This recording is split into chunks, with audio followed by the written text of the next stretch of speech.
这么高清，哪家狗仔拍的？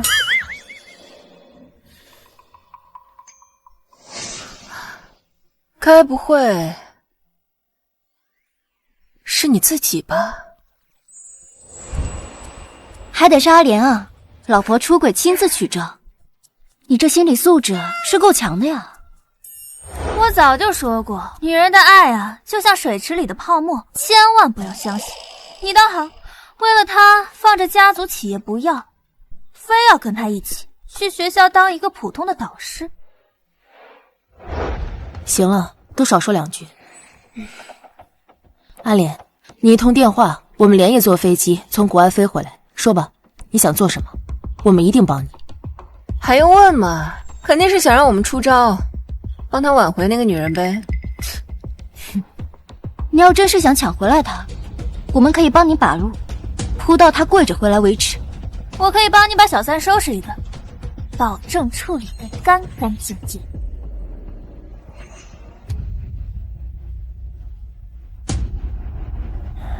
你们误会了，我不是要挽回她，我是要和她离婚。你要离婚？你要离婚？你终于舍得离婚了，离婚官司我来打。给我3分钟，我能推进系统，找到他们近半年的出轨证据。我负责启动资金转移程序，沈书院名下的股票基金信托都是你给他的，我帮你全部拔回来，他1分都拿不走。我还是可以帮你把小三收拾一顿，替你出口气。找到了，你们看，我黑了沈书院与宋艳礼的社交媒体，找到了他们恋爱小号。2023年5月16日，你在酒店楼下准备婚礼的那一晚，宋艳礼与沈书院在楼上客房。2024年4月19日，你心脏病发，在医院抢救的那一晚，他们在隔壁病房卿卿我我。2025年5月14日，你车祸重伤，引发江爷爷病危那一晚，沈书院带着宋艳礼去见了江爷爷。我像一个小丑一样在他们的剧本里跑一套，我还天真的认为我是拥有爱情的男主角。这么多证据，足够锤死他们了。还有，左边是宋艳礼准备答辩的博士毕业论文，和右边是阿脸即将发表的顶刊实验数据，基本吻合。这不是基本吻合，除了引言，还有最后的致谢外，核心数据表格、理论分析、结论推理，完全一样。这段时间江脸实验室数据有精进，你记得修改。别害怕吵，夫妻一体，他的就是我的。可是我听说这些东西都是江教授即将发表的研究成果。他的学术论文年年都有，你的毕业论文可就只有一次，他让给你是他的荣幸。所以沈书院他不仅出轨，还妄想盗取我团队多年的结晶，去给他的新上任做攀高的阶梯。做梦！学术上的事还得你说了算。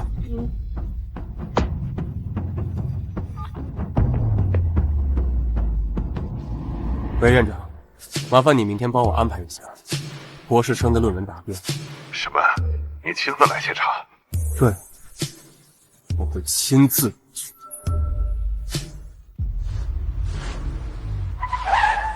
行了，我到家了，你们也先回去吧。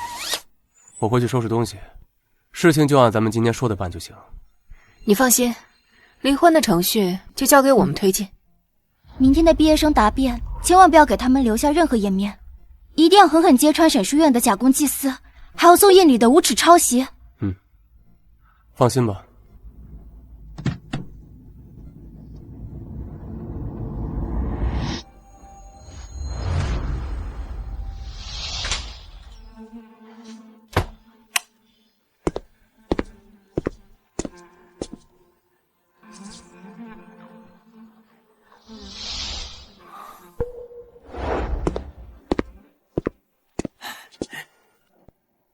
没错，就是这样。老师，我今年能不能当老师啊？瞎说什么？别忘了，在学校里那个答辩，我肯定有信心能弄好。别贫嘴了。江琏，今天怎么回来这么早？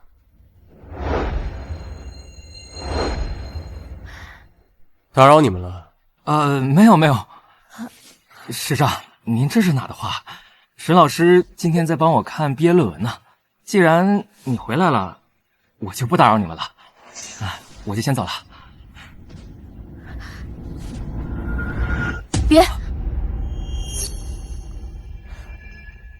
明天就是宴里的论文答辩了，事关重要，他再待会儿。师长，您不会介意吧？我为什么要介意？江琏，你不介意就好，毕竟我们只是在讨论学术。他愿意待多久待多久，但这衣服是我的，脱了。师长，我的衣服不小心弄脏了，沈老师他才给我拿你的衣服穿，对不起，都是我不该。江琏，干什么？夜里不过是揭穿一下你的衣服，你至于这样羞辱他吗？沈老师，你别这么说，师长他可能就是心里不舒服，我没关系的。那就脱。江琏，你要闹什么冲着我来，不要欺负我的学生。老师，你们夫妻两个别因为我一个外人闹得这么不愉快，我脱就是了。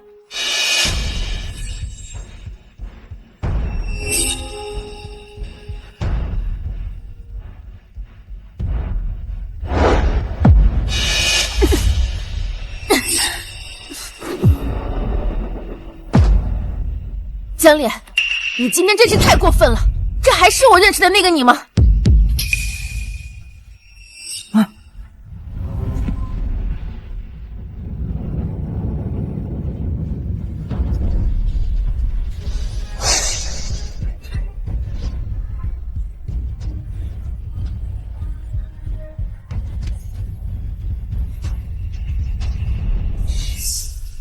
他今天发什么疯？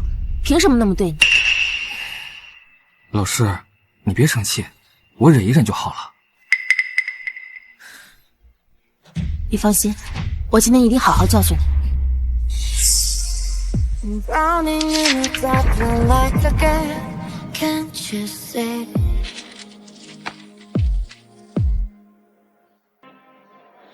I'm such a never-breaking silence, can't you see?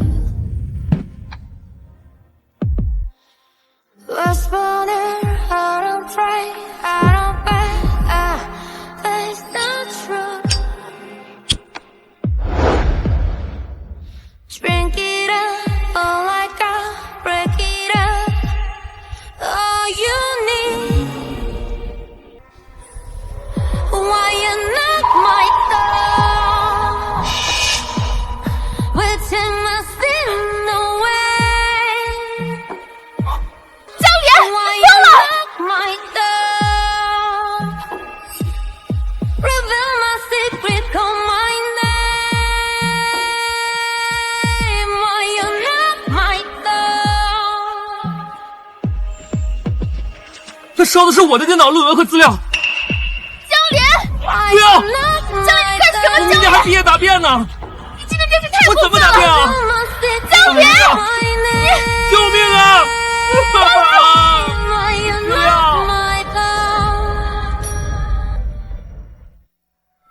车已经备好了，我们直接去答辩现场。还好论文都有备份，不然昨晚真的就完蛋了。你放心，他昨晚那样过分，我不会让他好过。不过我估计他应该是知道了些什么。他该不会已经知道我们？可能不知。他蓄意搞破坏，偏偏烧掉了电脑和论文，这不得不让人怀疑他已经知道了。你也是。那怎么办？他会不会去答辩现场指认我剽窃抄袭啊？他确实是想，我刚刚已经跟院长通过电话，他说他要亲自出席。那我岂不是？你不会有事的，因为我不会给他这个机会。我买通了一个司机，安排在学校附近，一旦发现江琏的车牌号，立马制造车祸，务必把车里的男人绊住。规避秦6。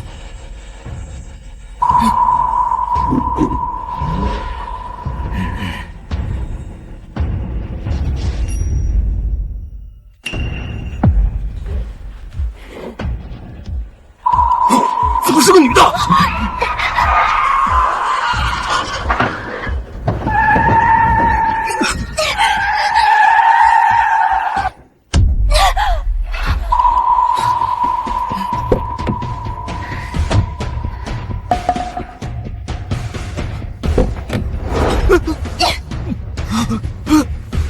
你是谁？这里面的男人呢？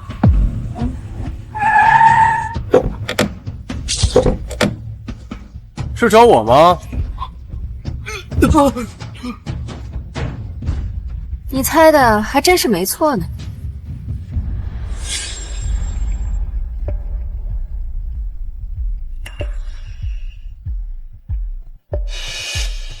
你怎么了？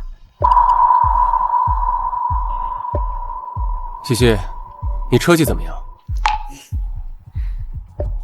F1赛车手级别。那这个车你开，你把你车钥匙给我。那你想做什么？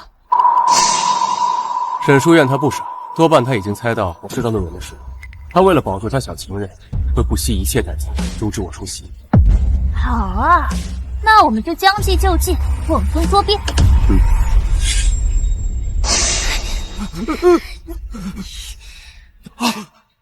那人抓到了，怎么处置？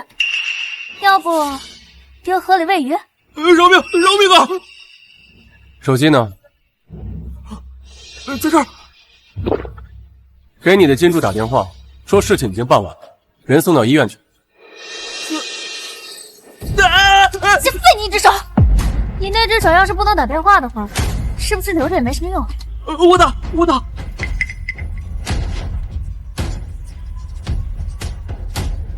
喂，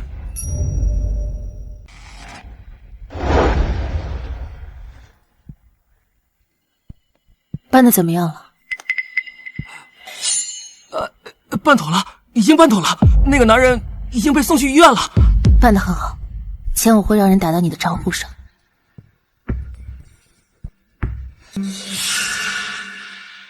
大家久等了，我现在宣布，博士生宋艳礼的毕业答辩正式开始。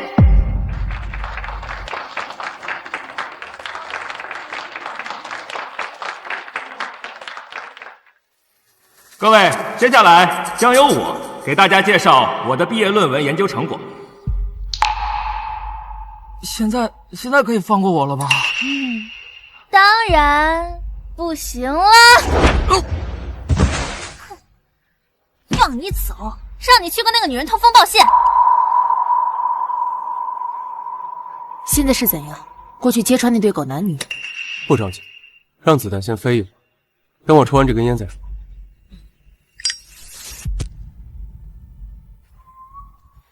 抽什么烟啊？抽我吧，江少。喂，你。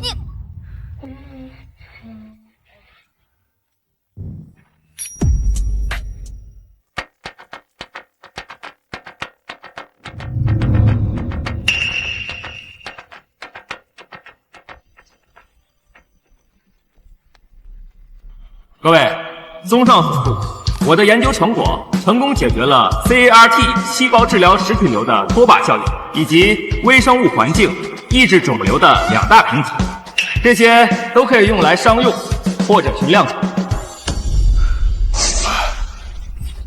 如此精确的实验数据，是一个博士生能做得出来的吗？是啊，以这篇论文的质量，足够拿取国际申奖，实在远超一个毕业论文的水准。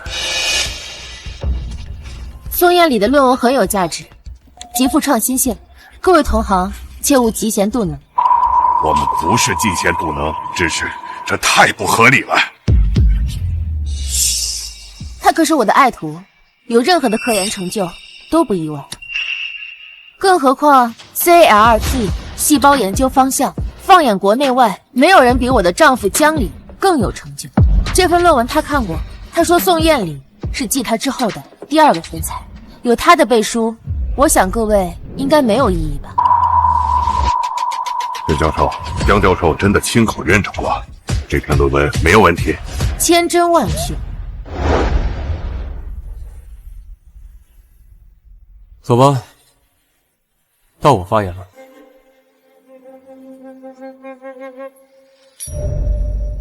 有沈教授和江教授的作保，这个宋燕礼应该确实是厉害呀。这论文怎么和江老师带我们做的一模一样？是啊，宋燕礼用的数据分明是我在实验室测算出来的。是不是搞错了？这实验成果明明是我们的，是不是江老师假公济私，把我们的成果给了沈老师，沈老师又给了自己的学生？哎，别胡说，江老师不是这种人。可是沈老师和江老师是夫妻，宋燕礼窃取我们的论文是事实，而且你看，江老师根本没来到现场，肯定是做贼心虚，没有脸敢见我们。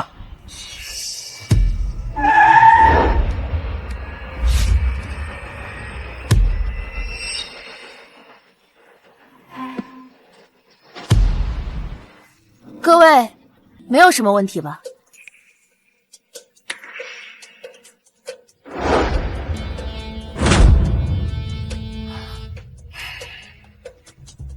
那么我宣布，毕业生宋燕礼毕业答辩获得一致通过，大家没有任何异议吧？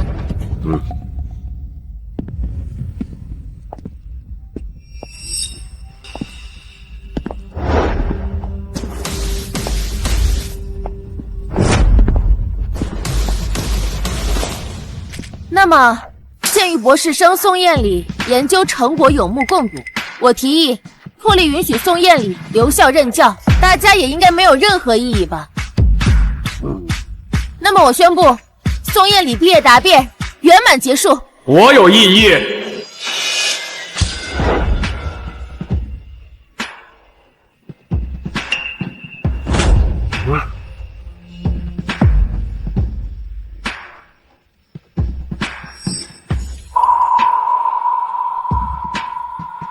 他怎么来了？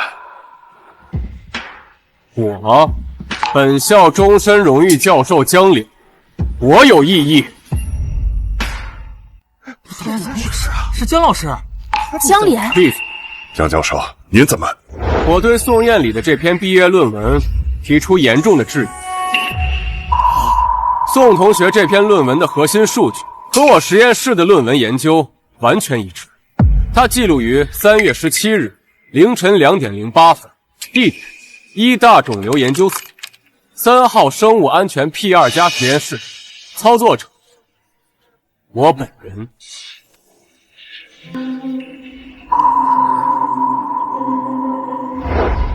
果然，宋燕礼就是抄袭的。他真是疯了，竟然敢抄到江教授头上，而且直接带有实验室成果。宋燕礼一个学生哪来的这些数据？一定是沈教授偷偷给的。沈教授为什么要这样做？难道就因为他跟江老师是夫妻，就可以随意窃取人家的成果吗？江脸，够了！沈教授，你是宋燕礼的导师，这究竟是怎么回事？你给我们一个解释！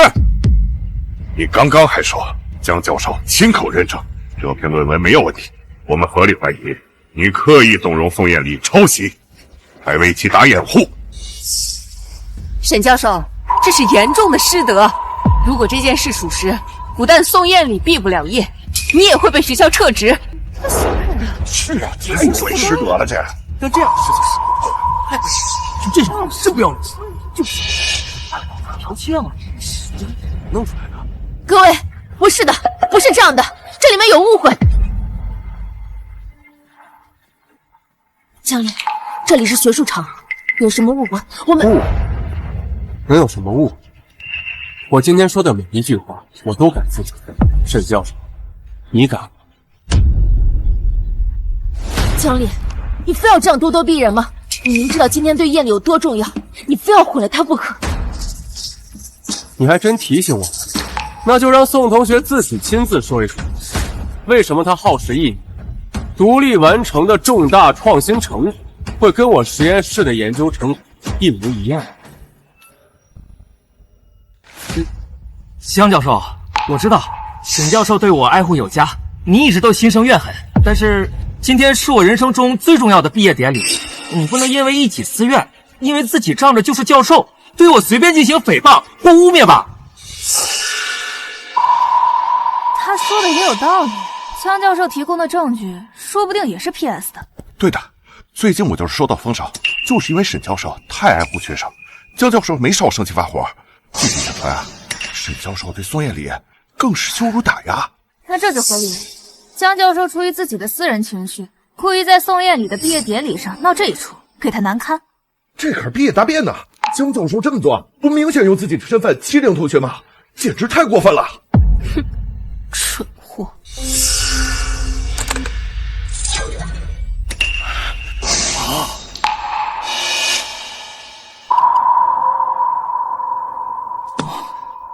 宋同学，你说我诽谤你，那么你告诉我，你为什么会出现在我的实验室里？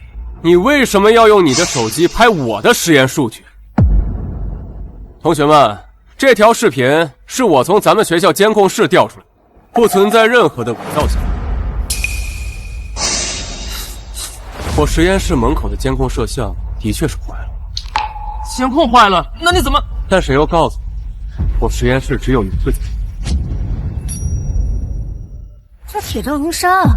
哇，这小子这么大胆，居然上门偷取实验数据，这还像不像毕业了？刚刚还阴阳怪气往江教授身上泼脏水，真是不要脸，我差点都信了。宋艳丽，我需要确认一下，你的论文标注的原创实验的核心数据，是不是来源于你本人独立实验结果？是我独立完成的。那你如何解释你私自前往江教授实验室的盗摄行为？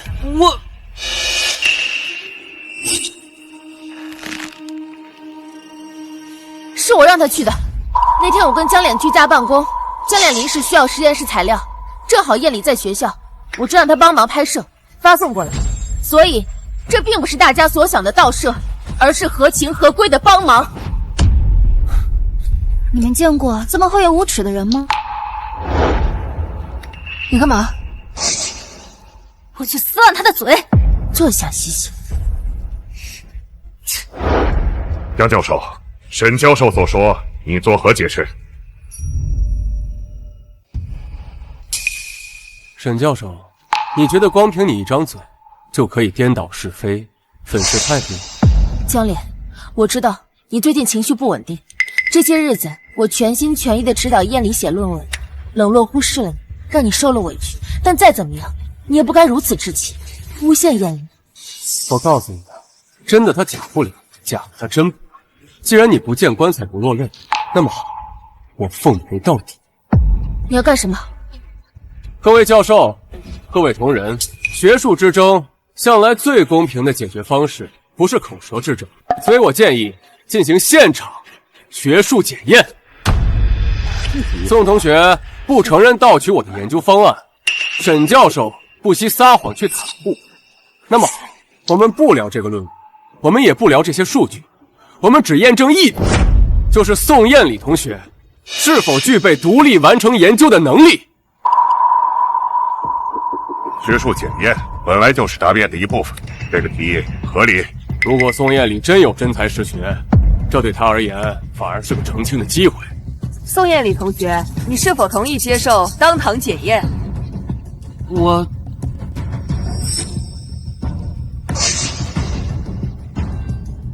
同意。第一个问题，你论文当中写着 CAR-T 细胞对实体瘤的关键性作用是什么？通过改良 CAR 结构，降低抽拔反应。不错，那你为什么要用这个结构，而不是文献当中第4代方案呢？因为第4套方案会产生过激的免疫风险。哪些实验可以证明这一点？是哪个实验？这个问题对于这篇论文来说是1+1等于几的难度，这他都答不上来，是不是太紧张了，一时间没反应过来？再往下看看。第二个问题，第3组实验小鼠在第7天的时候突然出现细胞因子风暴，你论文当中显示不可控变量，那么我问你，实验室当天具体发生了什么？因为操作不当导致的数据显示异常。错，那天的问题是共刺激信号过强。这不是最基本的问题吗？连我都知道答案，他还答错了。这种程度的问题都答不上来，他这个博士真是白读了。沈教授还想让他留校任教，出任学校导师？这样的人都能出任学校导师，这是滑天下之大稽。最后一个问题，如果现在让你把原始的所有数据都给抛出去之后，再去做实验的话，你的第一步是什么？第一步，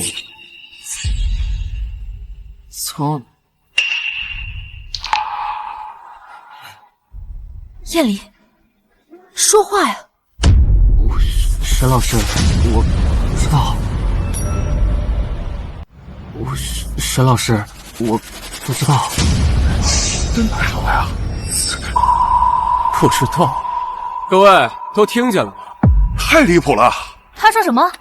他说他不知道。这不是紧张，这也不是临场失误。一个连最基本的实验逻辑都捋不清楚，你怎么会写出一本完整且复杂的论文？这就好比一个不会加减法的人，突然之间写出了一篇高等的数学文案。一项真正由本人完成的研究，你可能忘了参数，也可能忘了数据，但你绝对不会忘记你怎么一步一步是如何到达结论的，除非是从一开始，这份论文就不属于你。有些廉价的东西，你可以偷得走，但真正宝贵的东西，不是你想偷，你想抢就可以拿走。本次当场检验，足以证明宋艳丽同学并不具备科研的能力。我宣布，本次毕业答辩不予通过。我反对。陈教授，你最该考虑的不是反对，是该如何解释你为什么会把这样的学生推到这里。各位教授，在你们做出不可逆的决定之前，我申请暂缓裁定。沈教授，你刚刚分明已经目睹了宋艳丽的能力表现，我们作为本次答辩的评委，已经给出了结论，你没有任何理由阻挠这种结果。我是没有理由，可是宋艳丽她并不是我一个人的学生，她还是顾崇明院士的关门弟子。顾院士，那可是医大的祖师爷啊，4次点名诺贝尔医学奖，还发明了治疗癌症的特效药，是公认的世界医学第一人。听说顾院士非常严格，能被他收为关门弟子的人，必定是医学界的天才。没错，正如你们所说，顾教授从来不轻易为任何一个学生背书。如果宋艳丽真的毫无能力，顾院士不可能收她为关门弟子。今天你们的一句不通过，毁掉的不是宋艳丽，而是顾教授的声望。今天我就把话放在这里，你们谁敢动宋艳丽，谁就是跟顾教授过不去。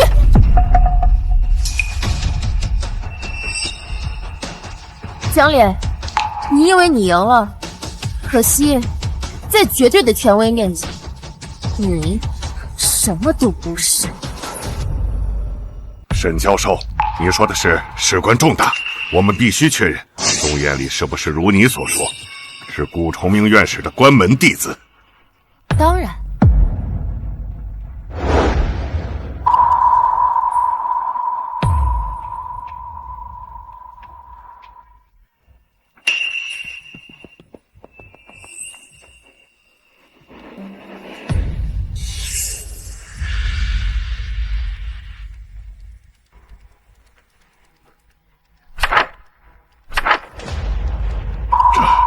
这确实是顾院士的签名啊！是的，我听说过，1年前顾院士他老人家起草了一份培养函，说是在意大利发掘了一位天才后生。意思是宋艳丽是顾院士认准的好苗子，这是怎么回事？这个顾崇明什么眼光？是不是老眼昏花了？居然会看上宋艳丽这个人？他一个脑子当摆设的人，怎么可能被选为关门弟子？不错，事出反常必有妖。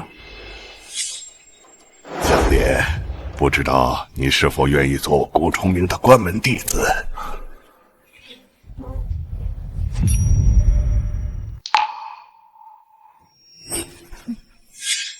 老公，这是什么呀？这是顾院士给的。顾崇明院士？对，算是个特别培养通知书吧。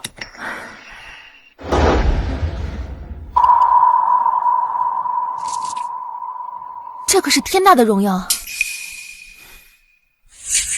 怎么不填名字啊？我不想。为什么？我还是更享受通过自己慢慢的出成绩，而不是靠谁的背书，走谁的捷径。哎，对了，我要去趟实验室，你自己在家休息啊。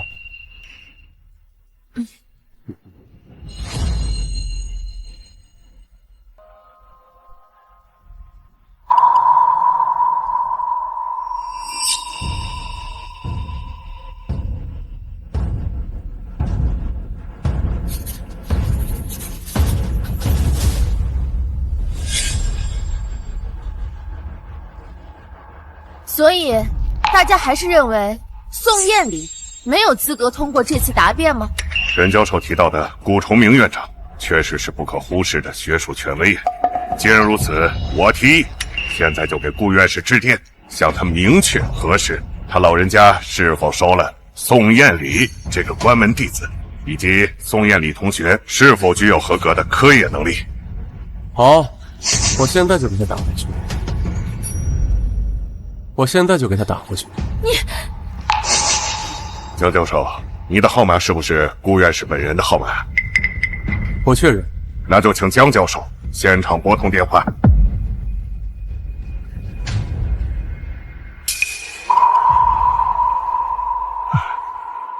真的打了？沈教授的脸色好难看啊！千万不要打通，千万不要打通！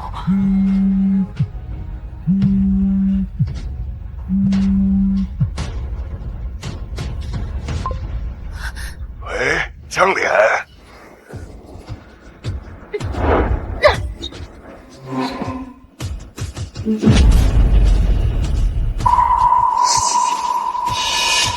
沈教授，你这是干什么？沈教授，这是干什么？沈教授，你刚才的行为已经严重干扰了答辩程序。沈教授他怎么能直接摔手机啊？要是真没问题，他至于这么怕接电话吗？关门弟子这件事，肯定有什么不为人知的隐情。对，沈教授心虚太明显了。沈教授，你必须给我们一个解释。沈教授，你为什么阻止这通电话？你在害怕什么？我没有害怕，我只是不允许江脸这样居心叵测的人用这样的方式来诬陷质疑我的学生宋燕礼。你说的这句话根本就站不住脚。如果刚刚那通电话打通了，恰恰可以让顾院士为宋燕礼证明，可你偏偏出手阻挠。我承认，刚才我情急之下确实做了不当的举动，但是我也是护犊心切，江脸一次又一次的这样针对我的学生，我实在是看不下去了。疯女，这是怎么回事？难道任由他继续磨叽下去？找到了。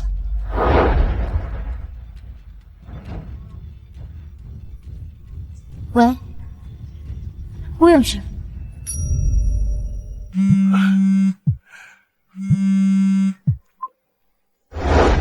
顾院士，抱歉以这样的方式打扰到您。你是哪位啊？我是阿莲的朋友。今天的答辩现场出现了一些必须向您本人核实的情况。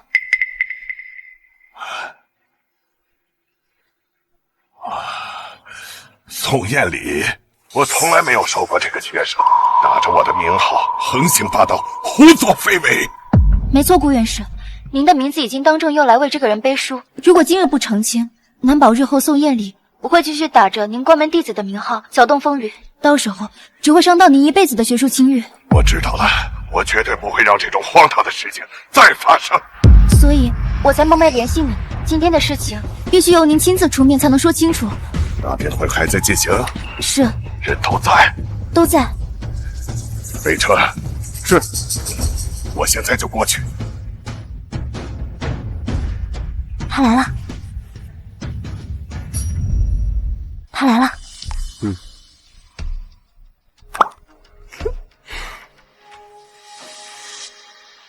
江脸，你笑什么？闹了这么大一圈，结果呢？张教授，我承认您或许很厉害，但是有人护着的感觉真好。看样子，你们今天是笃定胜利者是你。立刻出发，少一的。是。当然，燕里是我的学生，我绝对不允许有任何人捣乱。谁要是敢对他动手，就别怪我不客气，哪怕是我丈夫。既然如此，关于宋燕礼同学的博士答辩，我提议允许通过。可是沈教授的表现明显异常，这件事只怕有问题。但是我们也没有办法，总不能空耗在这里吧？各位，闹了这么久，大家也都累了，我想是时候做出决断了。既然顾教授的电话打不通，那么这份培养文件也就无从辩证。当然，它本来就是真实的。沈书院，我真的很好奇，当你见到顾院士的时候，你的脸上会呈现出怎样精彩绝伦的表情？你在说什么疯话？你觉得顾院士会为了这样的小事亲自赶过来一趟？更何况，他永远都不会知道。更何况，他永远都不会知道。既然各方的意见都已充分表达，关于宋燕礼同学的博士答辩，我提。江莲，闹够了没有？大家的时间都很宝贵，没空陪你瞎折腾。我不反对，我就是想最后再确认一件事情。沈书院，你敢不敢当着所有人的面确认，宋燕礼是否是顾崇明院士亲自收下的关门弟子？当然，我沈书院愿用我的人格担保，我会为我所说的每一句话负责。江教授，您或许觉得不服，又或许觉得我不配，但事实就是这样。顾崇明院士亲口承认的唯一关门弟子是我，而不是你。好，那我没什么可说的了。开门。那么，关于宋延礼同学的博士答辩结果，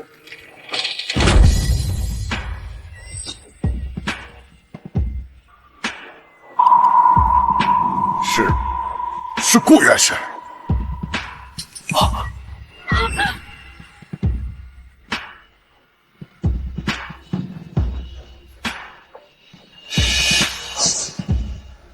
我什么时候收了你这样的学生？我什么时候收了你这样的学生？顾老，您老怎么来这里了？有失远迎，有失远迎啊！顾院士，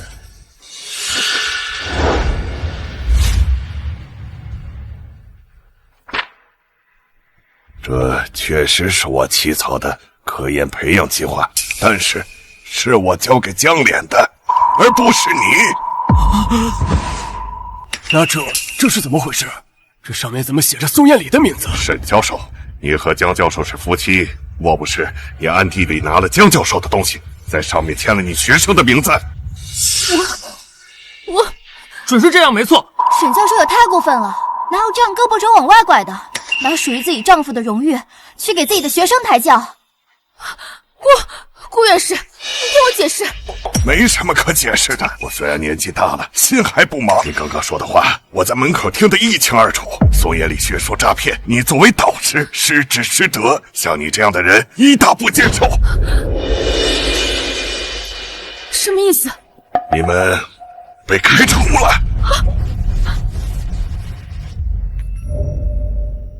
开除？不，你们不能开除我！江莲，这学生是我没有教好，让你受气了。但是现在这么多人，你也不忍心看着我被开除，对不对？快替我求求情啊！老公，我知道你最宠我了，无论我犯了什么错，都会替我扛下来的，对不对？快跟他们说，让他们不要开除我！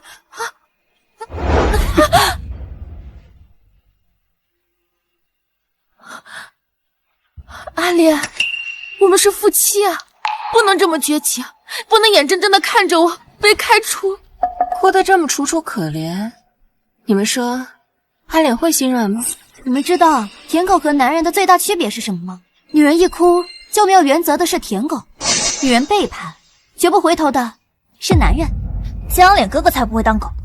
江脸他爱的时候全心全意，不爱的时候只会决绝离开。阿脸，这些日子我不该跟你作对的，我知道错了，求求你再给我一次机会好吗？我是你的妻子啊，你说过你爱我，你会保护我的，我真的不能失去这份工作。求求你，替我求求情，让我留下来好吗？沈书月，我今天过来，不是跟你斗嘴，而是送你下台。我不会也不可能为任何违反学术伦理的行为求情。可是你是我的老公啊！何止啊！被你蓄意买凶的人是我，被你偷窃剽窃的人也是我，被你背叛的人还是我。沈书月，我没有你那么贱，我对你不问心无愧。沈书月，多行不义必自毙，怪不了别人，没有人有义务替你收拾你惹出来的烂摊子。你们是谁？是江脸的4个追求者。他是我的老公，惦记别人的丈夫，要不要脸？切，你倒是提醒我了，还有件正事忘了，签了吧。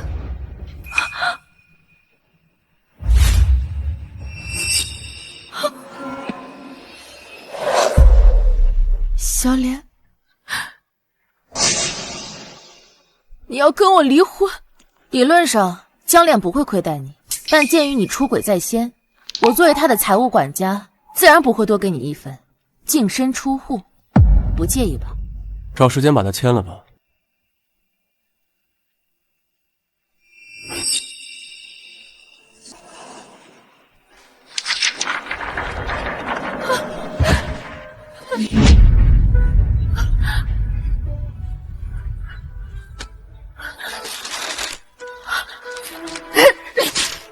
江脸，我不同意！你休想！我绝对不会跟你离婚的！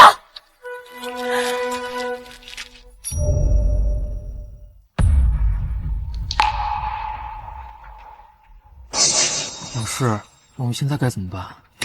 明明是一桩小事而已，他们凭什么这么对我？怎么办啊，老师？我现在毕不了业，前途全都毁了，而且现在名声也臭了，我该怎么活啊？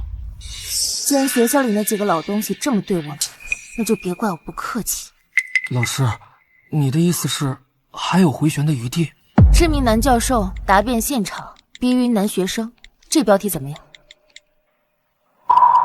你是说你要把这件事情曝光到网上？没错，你现在要做的就是实名举报教授江脸仗势欺人、学术霸凌，还要告诉网友他嫉妒你有才华，故意毁掉你的前程。可是网友们会信吗？你只要足够惨，足够可怜，就会引起他们的同情。反正网友们都不知道到底发生了什么，但是他们只要知道你是处于弱势的那一方就够了。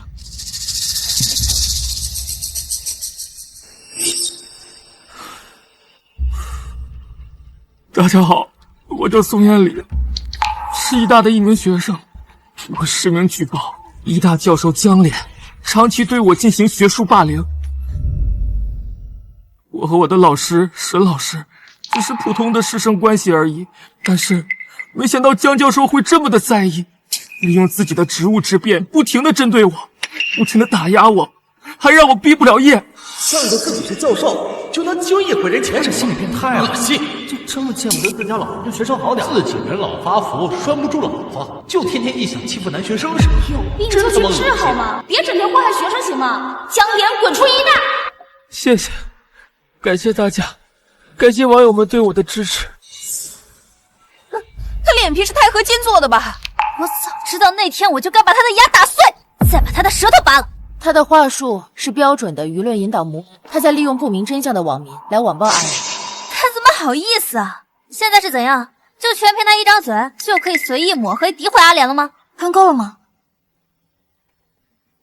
现在轮到我。你要干嘛？封他直播间。我去趟洗手间啊。物理消音，让他闭麦。哈，爽了。您拨打的电话暂时无法接通，如需留言，请在低声后留言。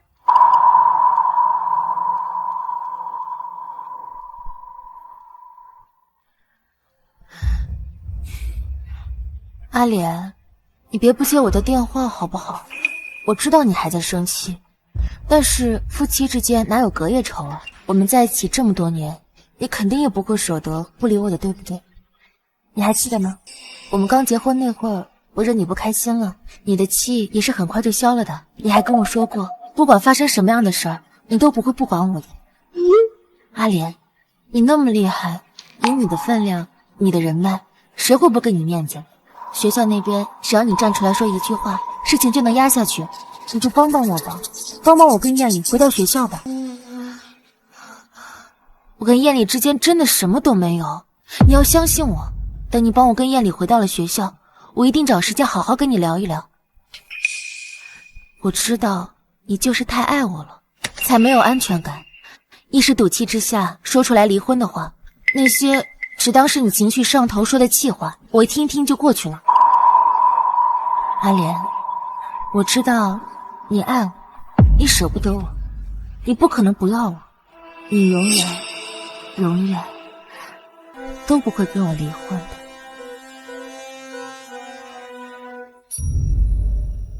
你永远都不会跟我离婚的。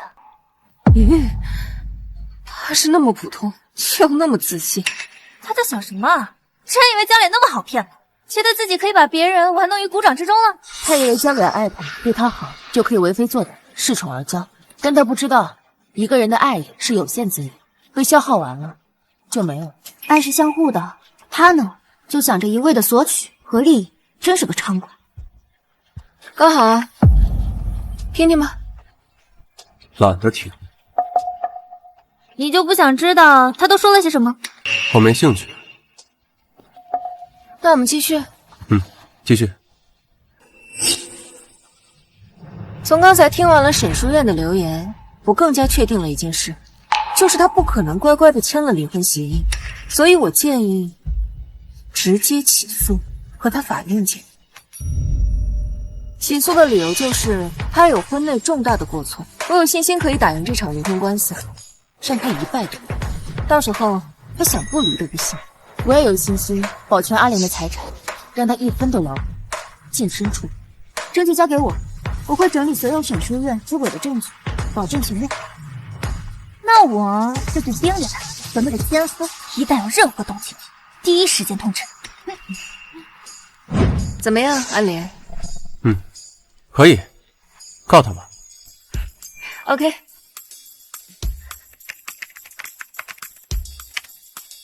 可以了，起诉的材料已经提交，今天就可以立案，并且不接受任何形式的调解。这个分离低明了。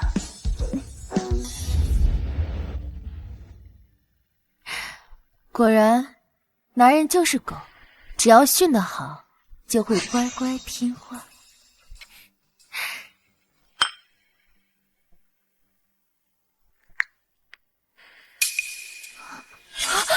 不可能，这不可能！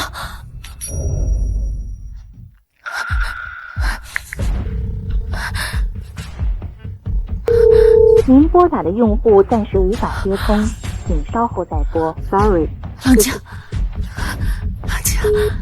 他肯定是故意吓我的。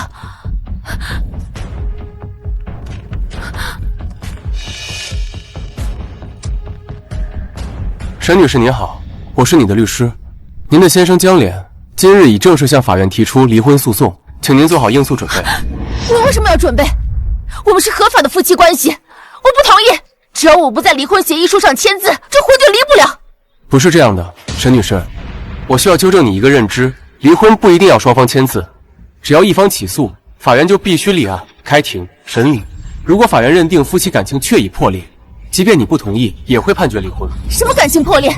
我们只是吵架而已。一般会被法院判定为感情破裂的行为，包括不限于婚内出轨、严重不忠行为。沈女士，你是否有过这些行为？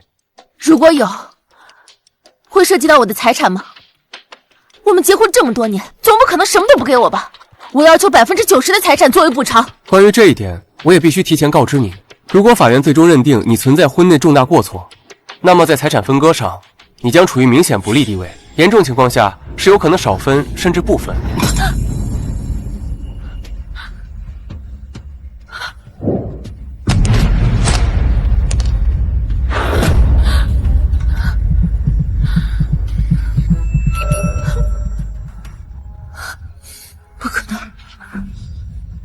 什么都没有。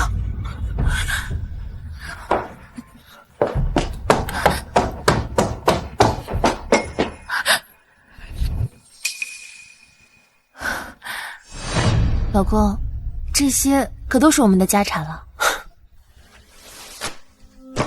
都归老婆管。你就这么相信我呀？这里面可有几千亿的资产呢。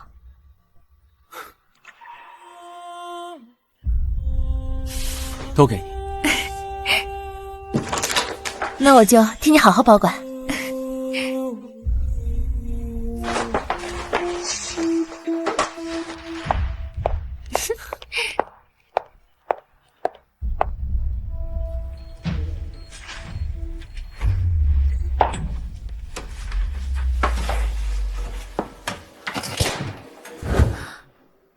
密码是什么来着？我生日，他生日，结婚纪念日。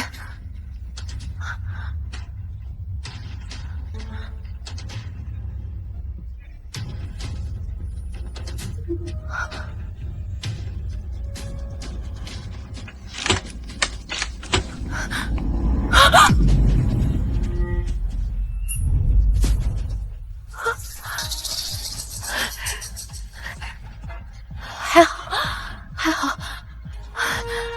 都还在。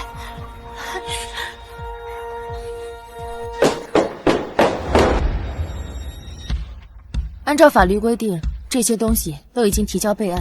接下来我的任务就是保存这些东西，不让他分走一分一毫。阿莲，还是你聪明，知道提前把这些文件拿回来。沈书院那种货色，肯定在开庭前就想着转移财产，说不定现在已经卷款跑路了。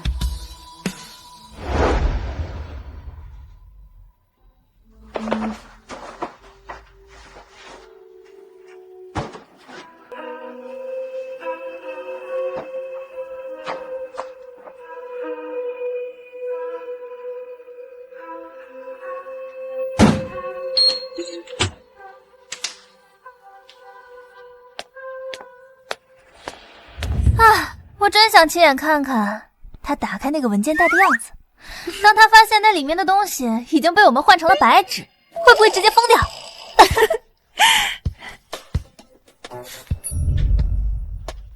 老师，这是什么？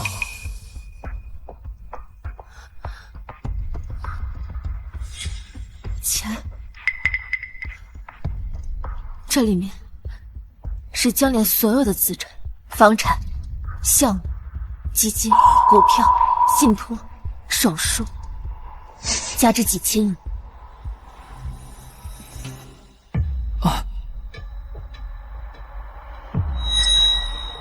那现在怎么办？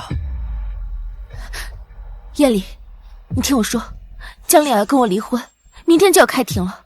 我要是败诉了，很可能一分钱都拿不到。所以，你现在立刻订张出国的机票，只要人和文件能够出国，这钱他们就追不回来。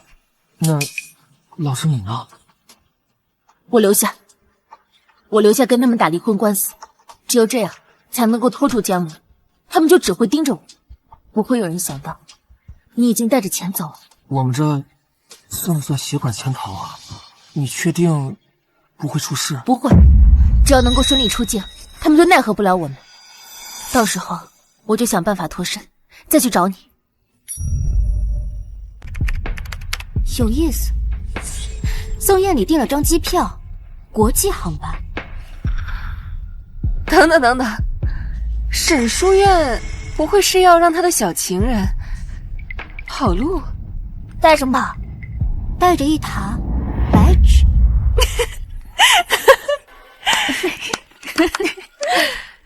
不过你们放心，他跑不了，我已经标记了这趟航班，他登不了机。动作这么快？因为他用的是江联副本。没见过这么送人头的，这哪里是跑路啊，简直就是在自投罗网。明天我亲自去机场把他给我抓回来。好了，各位提醒一下，明天正式开庭。终于走到这一步了。我只有一个要求，我们速战速决。我不想再浪费我的人生，哪怕是1分钟，在这些烂人烂事身上。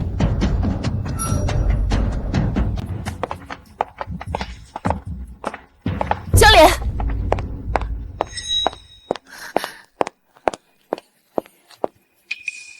江莲，我没想到你这样闹到这一步。我们那么多年的感情，竟然要拿到法庭上解决。现在才开始谈感情，不觉得晚了吗？你真的要让外人看笑话？喂，你现在才是那个外人，我们一起的。我已经说过了，我不同意离婚。没事儿，法官同意就行。你真的要这么绝？你忘了吗？是我陪你走过最困难的时候，我们之间有那么多美好的回忆，你真的舍得不要我？那你难道忘了你是怎么对他的？轮得到你说话吗？阿莲，这些日子我们的感情是出了一点问题，但是你相信我，我会改的。我们和好吧，好不好？就像以前一样。大可不必。你会后悔的。我后悔的是没有早点来这。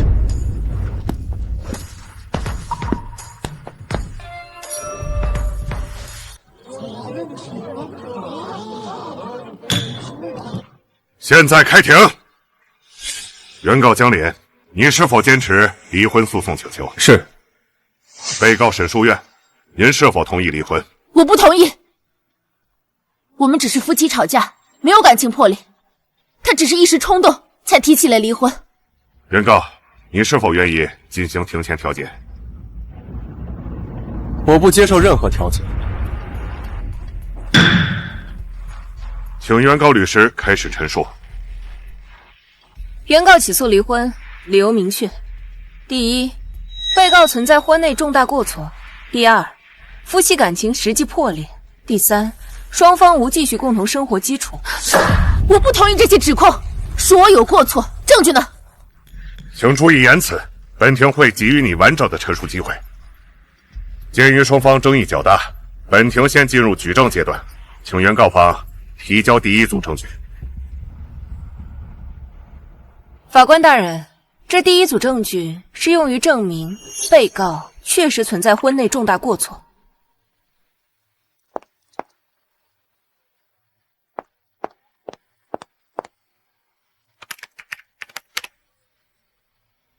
首先，请大家看看这组视频。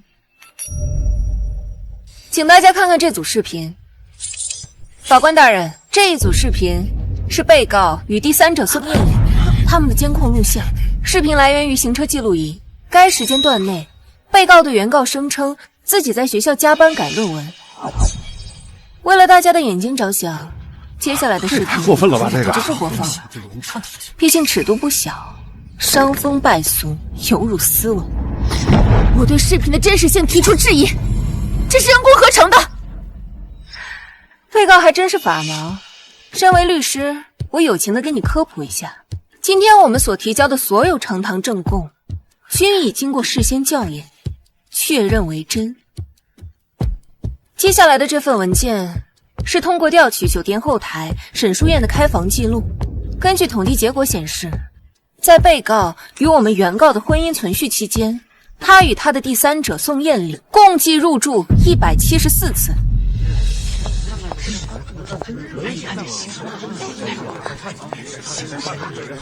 被告多次以教学、科研为由，向我的原告隐瞒自己的真实行踪，并且和自己的第三者宋艳丽长期保持不正当的亲密关系。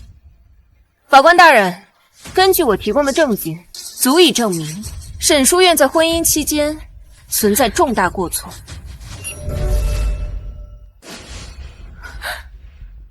我跟宋艳丽，我们是正常的师生关系，我们是去过酒店，那只不过是我们在酒店里进行研究论文而已，并不是像他们所说发生不正当的关系。至于这一段，是我那天不小心喝多了，一时意乱情迷之下犯了错误，这只是一次失误而已，不能证明我长期出轨。被告的这套说辞其实非常经典，但我必须再纠正你一个法律概念。在离婚案件中，我们并不需要证明你们之间究竟发生了什么，我们只需要证明你们之间的关系已经明显的超出了师生以及社会公序良俗范围。深夜密闭空间，长期同住，累计174次，法庭不会相信一个已婚女导师和她的男学生需要在5星级酒店里面研究论文174次。你这是恶意诽谤！我这是事实推定。而且被告似乎忘了，你长期反复对原告撒谎。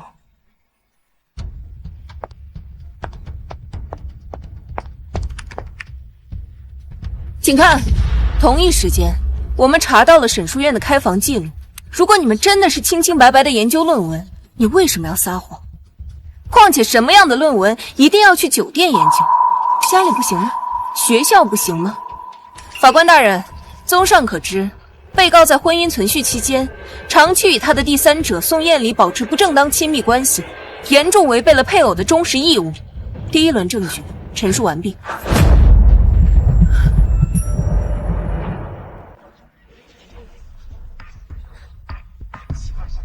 原告方是否准备好第二组证据？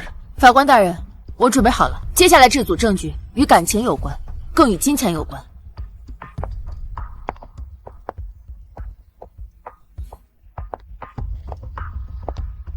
这是沈书院的银行流水。被告沈书院在婚姻存续期间，长期使用原告江脸的账户进行消费。第一类，高频转账，可以看到收款人都是宋艳丽，金额从几万到几十万不等，备注包括生活费、辛苦了、奖励。我是导师，我有培养学生的权利，这些不过是我给宋艳丽的资助而已。是导师还是金主，相信我们大家心里有数。第二类，私人消费。沈书院多次出入奢侈品店，购买男士鞋、包、高定西服，这些物品均不是被告本人使用，反而出现在了宋艳丽身上。她佩戴的都是账单的对应物品。宋艳丽家境贫寒，我作为导师，为她添这几件衣服怎么了？只是几件衣服吗？接下来第三类，大额礼物。被告沈书院赠与宋艳丽一辆价值800万的跑车和4块分别价值150万的腕表，这些你又怎么解释？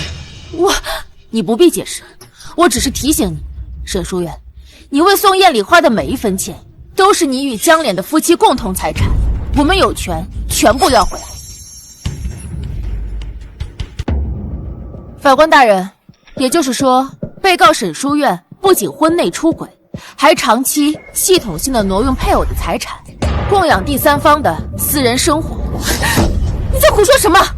我们是夫妻，他的钱不就是我的钱吗？我花钱有什么问题？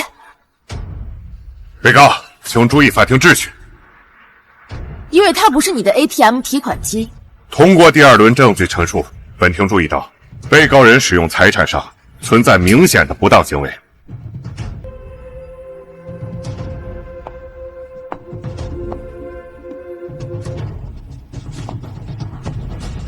法官大人，我再补充说明一点，很简单，在这个家里，从头到尾都是江脸在赚钱。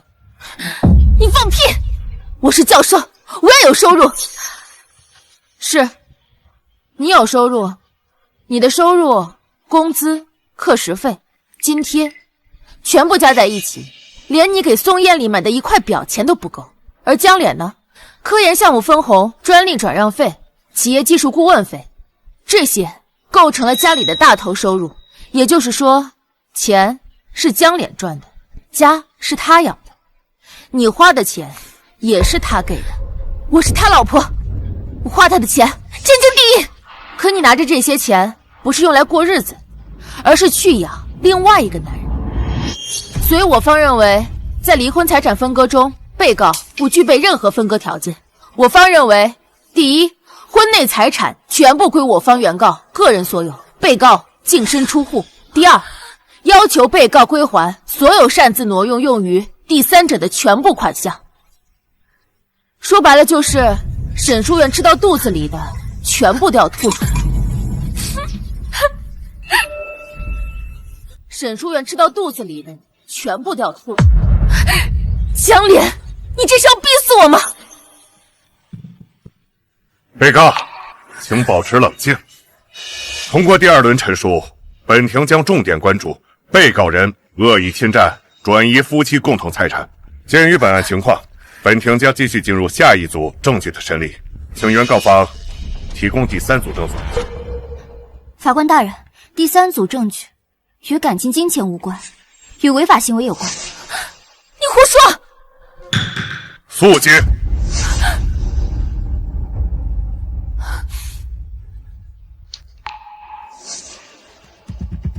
被告沈书院和他的学生宋燕一同剽窃了我方江脸的最新研究成果。这份文件里有1大各个教授的联合声明，证实了沈书院的学术不端。混蛋！我们本来就是夫妻共同研究，他的就是我的，我挪一下怎么了？除此之外，沈书院和宋燕里还在网上大肆传播不当言论，侮辱抹黑我方江脸，对江脸的名声造成了极大的损害。我方要求被告沈书院还有宋燕里在全网公开道歉，并澄清事实真相。做你的春秋大梦。除此之外，如若沈书院仍旧执迷不悟，我方要求起诉并赔偿名誉损失费和精神损失费，共计2亿人民币。2个亿？你疯了！2个亿？你疯了！疯了的是你。法官大人，接下来的部分性质更恶劣。不久前，原告江脸曾遭遇一起非意外交通事故，事故地点在学校门口。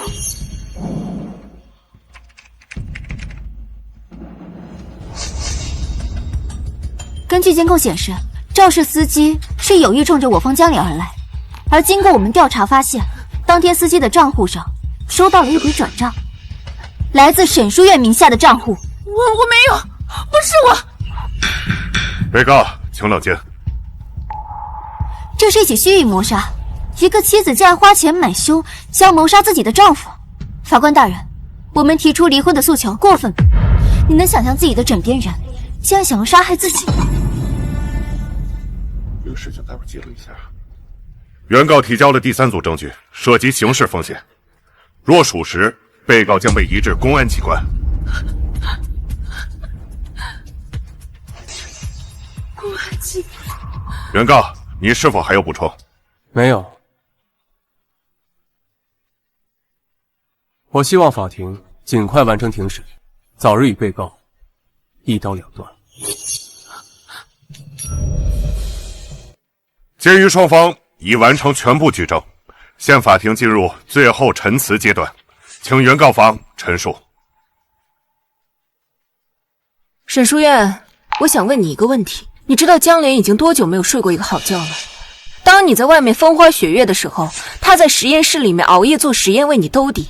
如果不是这些年他把他的论文成果给了你，你以为你能坐稳教授这个位置？你之所以活得体面，不是因为你多优秀，而是江脸他把所有风险都挡在你前面，但你似乎从来不曾珍惜，也不曾感恩。情感背叛可以说是不爱了。我相信你如果对江莲坦白自己变心了，他不会怪你，他会大大方方的放你离开。可你做的是欺骗利益，甚至不惜毁了他，你根本就不配站在妻子的位置上。如果你还有一点良知，就应该知道你有多对不起这个男人，亏欠了他多少。我没想到事情会变成这样。我不知道你有没有发现，这些年你所拥有的一切，名誉、地位、生活条件，都是建立在江脸的长期付出之上，而你却可笑的觉得他们是理所当然。时间到，被告，您还有什么想说的吗？阿莲，我知道错了，你再给我一次机会好不好？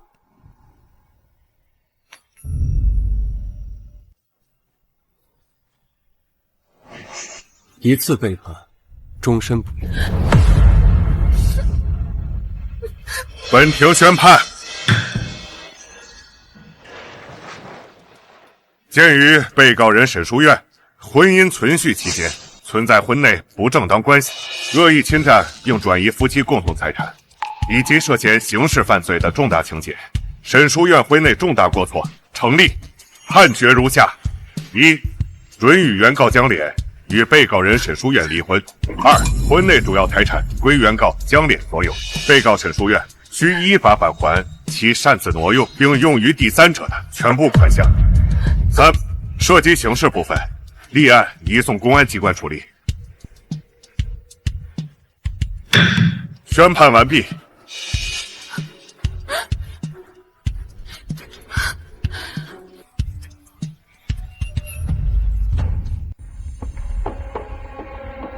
不能慌，一定有办法，一定还有办法。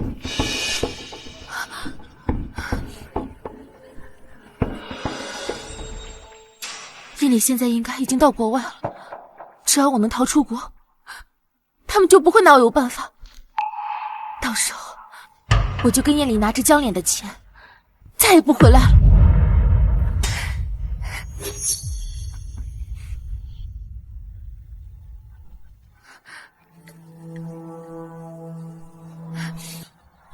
好，你所拨打的电话暂时无人接听。怎么回事？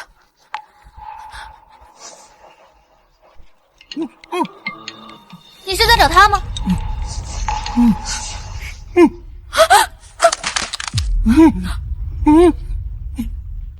不可能！你们怎么会？你们怎么会？西西，干得漂亮！没费什么劲，刚过安检就被我给抓了，跑得够快的。你们凭什么？放开他！还给你了。哦，提醒你们一下，你们别想着跑，你们现在已经被限制出境了。你说什么？凭什么？凭什么？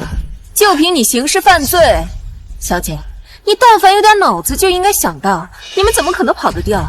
乖乖等着公安传唤吗？我们走吧。再见，再也不见。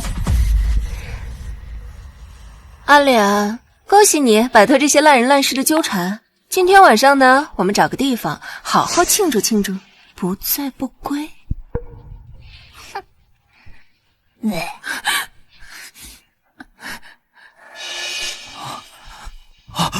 老师，不慌，文家还在，我把他藏在衣服里了，他们没有发现，钱还在，我们还有钱。对，只要钱还在。不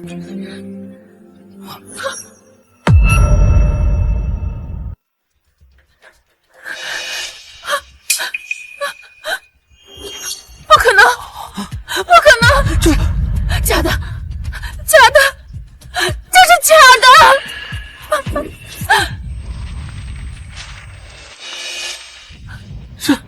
这怎么可能？我没有离身，我都藏在衣服里了，怎么可能会是白纸？我们被耍了，你还不明白吗？完了，彻底完了。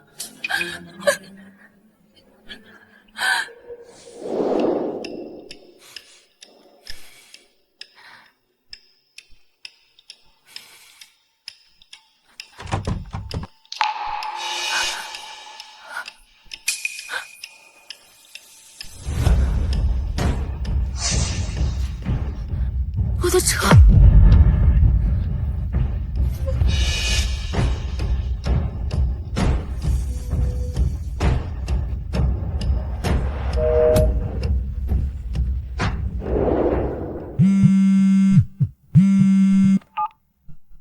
喂，燕离，我的房子被封了，车也没有了，我现在没地方去了，你能不能来接我去你家？你现在在哪儿？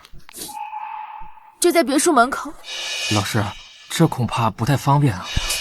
什么不合适？我现在住这个房子是跟别人一块合租的，不太方便带外人回来，要不然室友会介意的。燕离，我真的没有地方去了。哎呀，老师，我这会儿还有急事，先不跟你说了啊。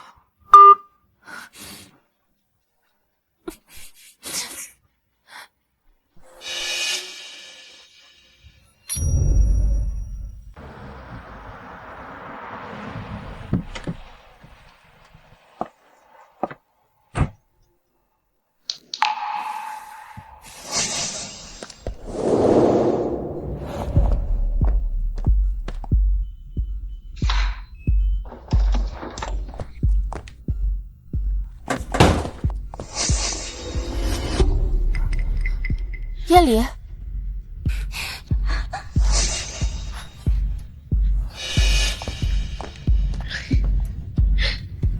燕里哥哥，说实话，到底是我好，还是那个老女人好？她也配跟你比？那个女人又老又端着，每次一碰她，都跟做学术汇报一样，无趣的很。那你之前还天天扒着她？那之前不是没办法吗？谁让她有钱又有资源，还能在学校里照顾你？但现在可不行，她什么都没有了，跟个过街老鼠一样，人人喊。说不定啊，还要被判刑进监狱，我可得赶紧避着避着。你别忘记了。他要是知道你这样说，那不得气死他？让他听见又怎么样？我怕他还不成？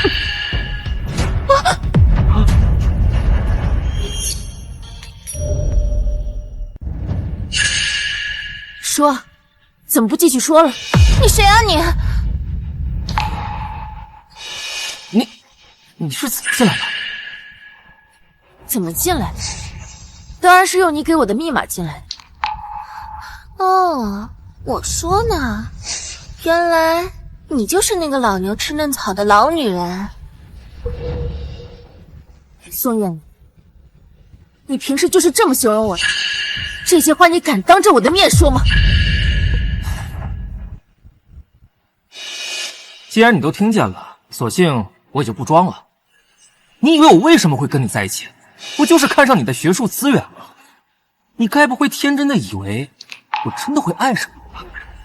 爱上我，各取所需罢了。你要我的年轻肉体，我需要你的学术资源，咱们两个人公平公正，互不亏欠。公平，互不亏欠。你看看我变成这样，到底是为了谁？那都是你自愿的，我可别道德绑架我。宋燕离，你怎么能这么狼心狗肺？我为了你失去了丈夫，失去了工作，失去了一切，而你放着无家可归的我不管，和别的女人在这儿灌床单。恰恰就是因为你现在这样，什么都没有了，而且还背上了一身官司。既然你已经没有利用价值了，我为什么还要跟你在一起啊？就是啊，燕里哥哥，看他现在这个样子，看着都晦气。赶紧走吧，别在这丢人现眼。利用，一直都是利用。难道从始至终，你都是利用？你就没有爱过我，哪怕是一点？难道从始至终，你都是利用？你就没有爱过我，哪怕是一点？真是无聊的问题。回答我！没有，从来没有。好，宝贝，咱们继续。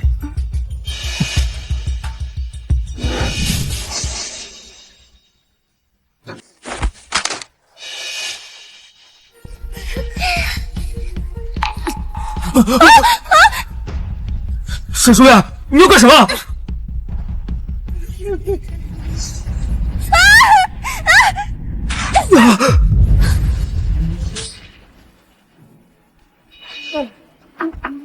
沈书院，你疯了！这就行。你不是最怕别人知道你是怎么上位的吗？你什么意思？我跟你的事情，所有人都会知道。你嫌我像狗皮膏药一样，想甩开我，我偏要紧紧缠着你，让你给我陪葬。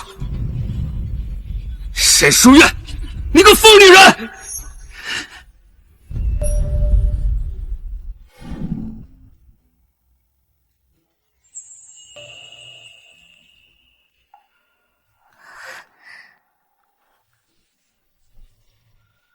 你们这是？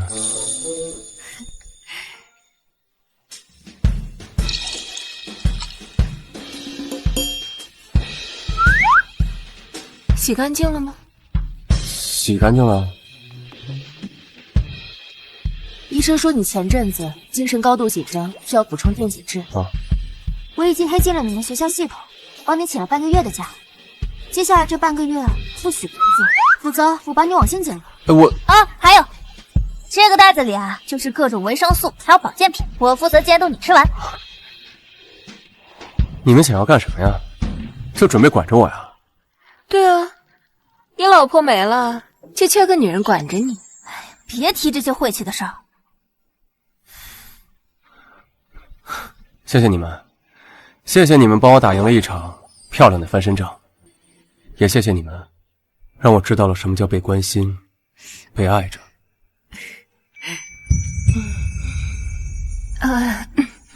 怎么突然之间说这些这么肉麻的话？风情万种的芳心纵火犯周大美女，也会有不好意思的时候啊。那当然，我그대 곁에 다가서지 못한 채로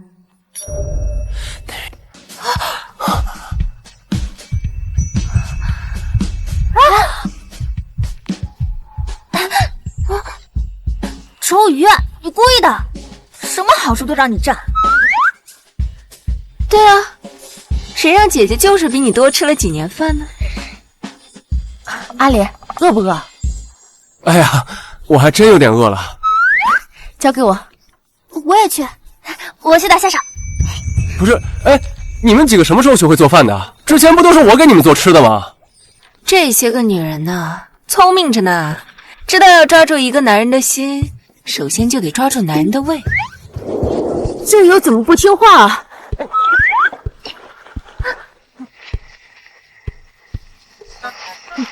唐心，你是在投篮吗？真安全。你是安全了，这个都冲到我身上了。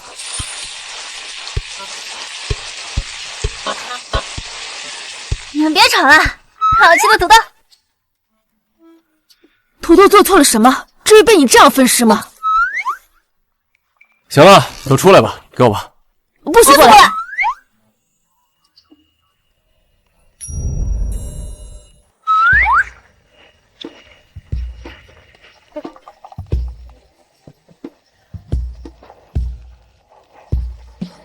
这不写的资料这边。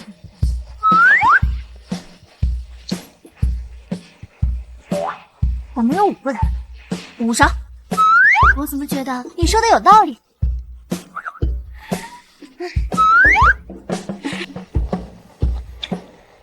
欣欣1、3、5、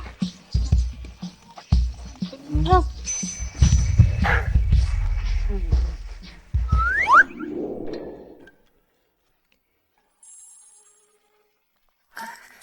要不还是点外卖吧。我同意。算了吧，外面不健康。你们等一下，我简单做点。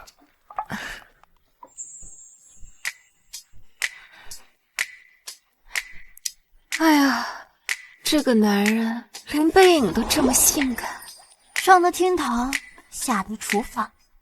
唉，真是个有眼无珠的女人，放着这么好的男人不养，去出轨那个小白脸，真是不理智。咱们还得感谢他呢，要不是他不识货，把脸就被他抢走了，还轮得到咱们？他一定会后悔的。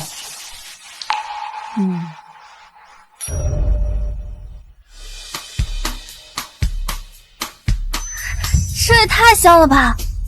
来吧，开动吧。这和咱们小时候吃的一样。小的时候你们4个就说吃不饱吃不饱的，我就偷偷跑到厨房里给你们煮面吃，快尝尝，是不是跟小时候一模一样？一样，跟以前的味道一模一样。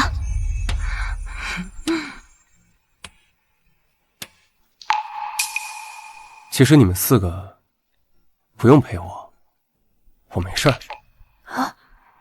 你不会以为我们留在你家是为了你吧？是我们不想回到各自空荡的家。自从长大之后，我们就分开了。现在难得有重逢的机会，我可不想浪费。和你待在一起比较开心。按你们那么说的话，是不是应该收房租啊？你敢？其实说真的，阿莲，有人陪的感觉怎么样？感觉是，我终于不需要自己一个人扛了。以前觉得，只要我有解决问题的能力，我就不会麻烦任何人。这也是一个成熟男人的表现。那不叫成熟，那是自虐。那现在的你呢？现在我觉得，有人陪着是一件很幸福的事，哪怕就是简单的吃个面。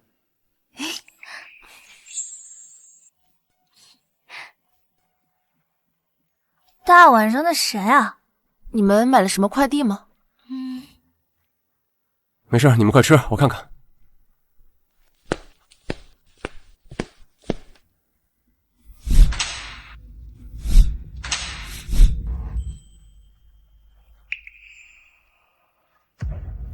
是你，阿莲，你怎么来这？或者说你怎么知道我住这儿的？我问了学校那边的人，他们都不知道我们已经离婚了，以为我们只是闹了矛盾，所以我就找过来。沈小姐，这里不欢迎你。我想跟你谈一谈，我们之间还有好多话没说清楚。说吧。等等。怎么了，阿莲？我今天家里有客人，不方便接待你，有什么话就在这儿说。可是，沈小姐，这里已经不是你家了，没有随意进来的道理，希望你摆正自己的位置，不请自来，挺越界的。我知道，我只是想跟你说几句话。如果为了复合，你不用说了；如果为了道歉，我听够了；如果是为了求情，那你找错人了。阿莲，如果连这些都不能说的话，那我还能说什么呢？说再见，告辞。阿莲，对不起，阿莲，我知道我现在说什么都已经晚了。你说的对，以前我向你道歉、求情，都不过是为了我自己，为了不失去你，为了继续利用你。以前我总以为你对我好是理所当然的，照顾我、纵容我、替我扛事，我就真的以为那是你应该做的。也许真的应验了那句话，得不到的永远在骚动，被偏爱的有恃无恐。我为了不值得的那个人，亲手把最宝贵的爱给弄丢了。我错得太彻底了，直到今天我才明白，你对我的好并不是我有多么的不可一世，是因为你好。阿莲，如果我告诉你我后悔了，我真的懂了，痛了，醒了，你能不能再给我一次机会？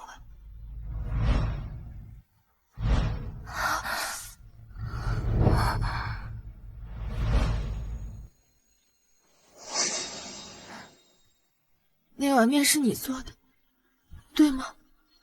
阿莲，你知道吗？直到今天我才明白，我跟你在一起那些看起来平平淡淡的日子有多么的珍贵，是我不懂得珍惜。我追求刺激新鲜感，以为那才是真正的爱情。阿莲，以前你爱我，为我付出，现在能不能再给我一次机会，让我好好的爱你，补偿你？沈书月，你今天过来跟我说这些，我听得懂。你迟来的顿悟让我很烦，但可惜我不是来给你颁奖的。你后悔是因为你失去了，你后悔是因为你没有退路。你但凡今天还有别的选择，你就不会出现在这儿。我告诉你，有些门不是你想回头的时候，它还在。我不恨你了，但我也不会再爱你了，我更不会再接受你。阿莲，可是我真的不能失去你，我求求你，你告诉我到底该怎么做。学着一个人生活吧。再见。曾经狂奔舞蹈，阿莲，最热冷的时的起伏化。你还好吧，阿莲？没事，都过去了。以后我都会一直陪着你的，不会再让你孤单一个人了。什么叫孤单一个人啊？我是离婚了，不能说不能再婚了呀。诅咒我呢？再婚？近水楼台先得月。阿莲，明人不说暗话，你看我怎么样？周瑜，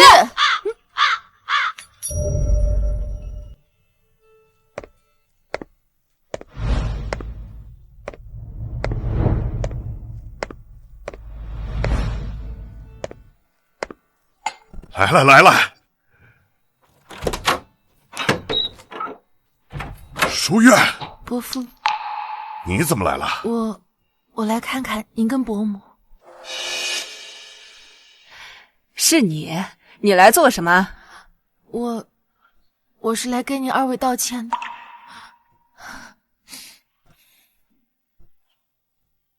我对不起江莲，也对不起你们。没必要说这些。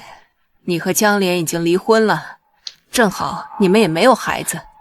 从今往后，你们彼此都当是陌生人，不必再来往了。伯母，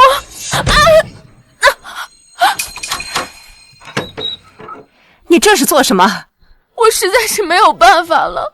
你和阿莲的感情是你们的私事，你找我们两个老家伙来说到什么呢？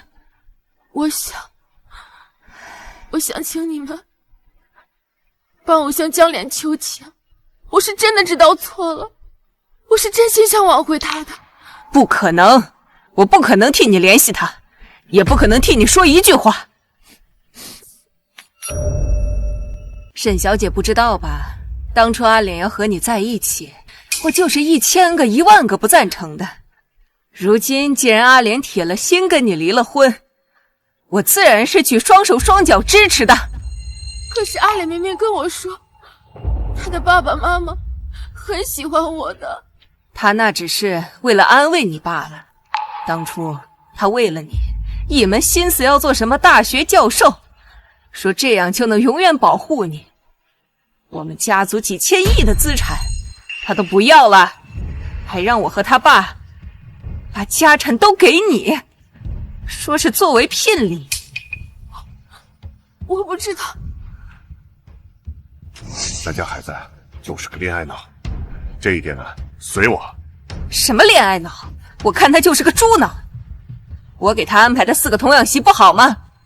周瑜漂亮，赵萌贤惠，唐馨聪明，西西可爱，他选哪一个能错？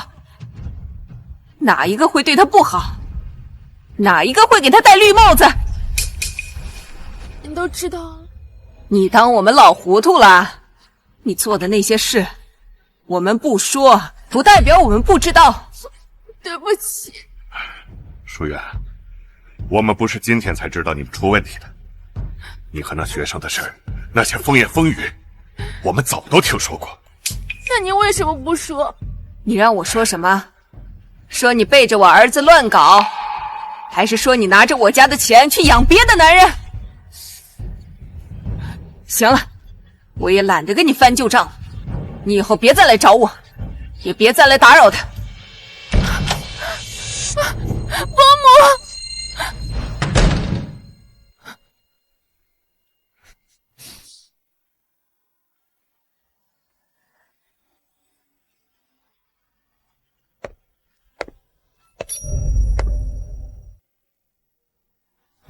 冷不冷？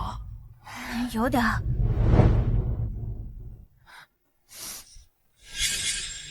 阿莲，我冷。手给我。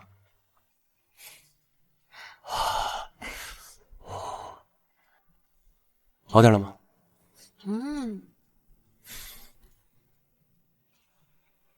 来，现在好了吧？这还差不多。这花真漂亮。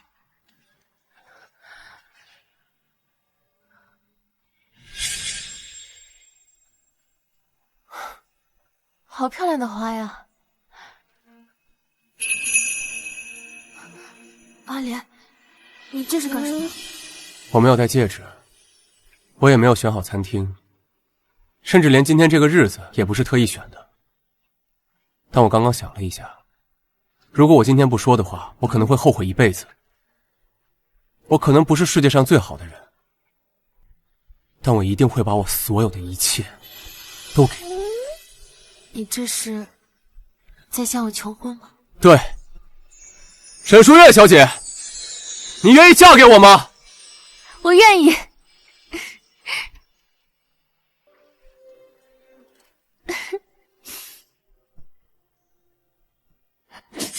江烈，你那时候是真的爱我，我把那份爱弄丢了。人生若只如初见，该有多好！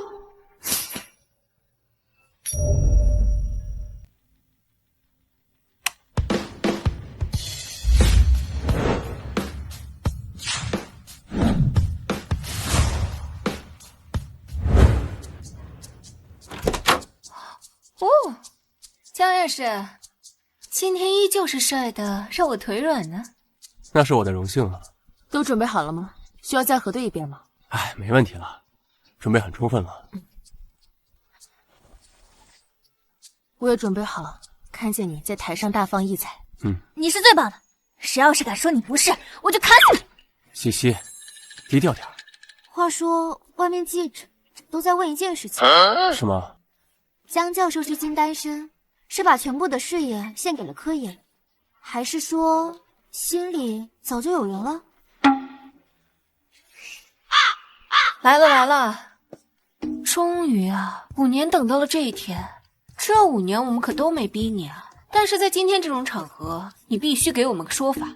所以说我们4个，你到底选谁？我什么时候说我要选谁了？你什么意思啊？江教授，会议开始了，准备上台吧。好。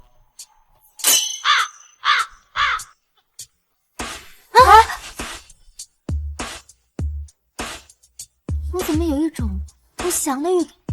放心，他跑不了。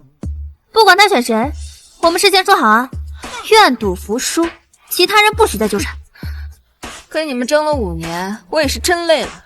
反正我不管，今天江脸他必须要做出一个决断。接下来，让我们以最热烈的掌声，欢迎本届终身贡献奖得主。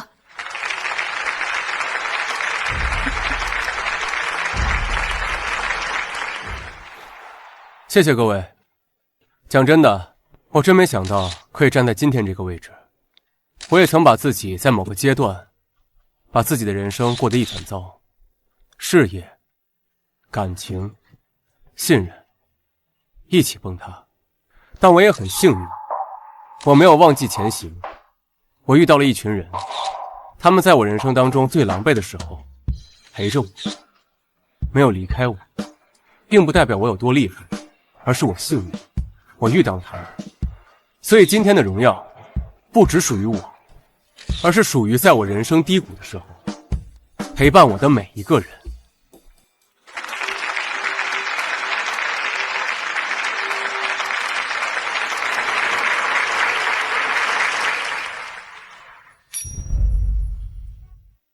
简直帅得犯规！你们说这像不像在公开示爱？江教授，您这些年经历的事情，很多人都知道。我想问，经历了这么多事，您对爱情和事业的看法有变化吗？或许爱情会背叛你，但事业它永远不会。你付出了多少努力，就一定会得到多少回报。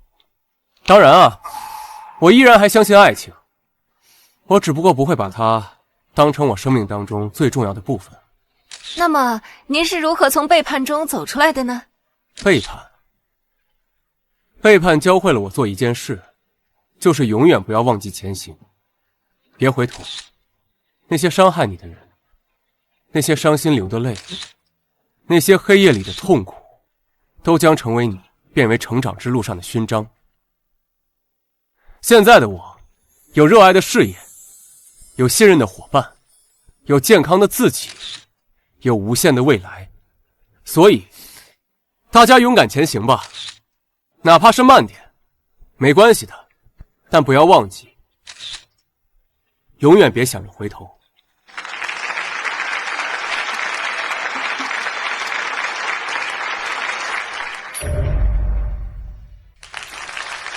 感谢江教授精彩又真诚的发言，相信在座的每一位都收获颇多。接下来，请允许我们为江脸教授送上本次峰会的纪念花束。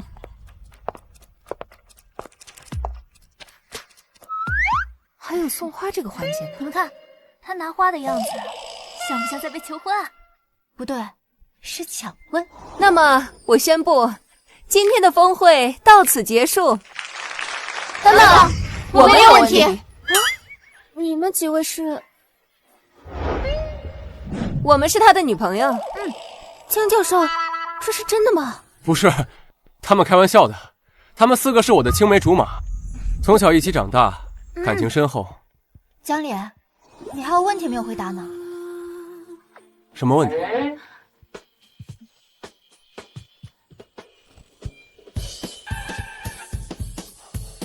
我们4个，你到底选谁？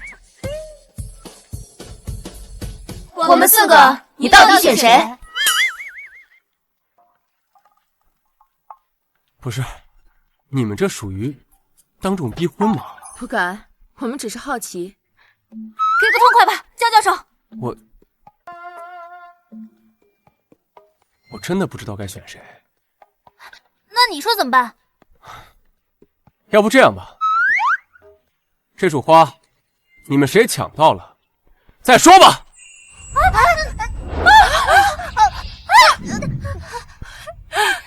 老娘今天跟你们拼了！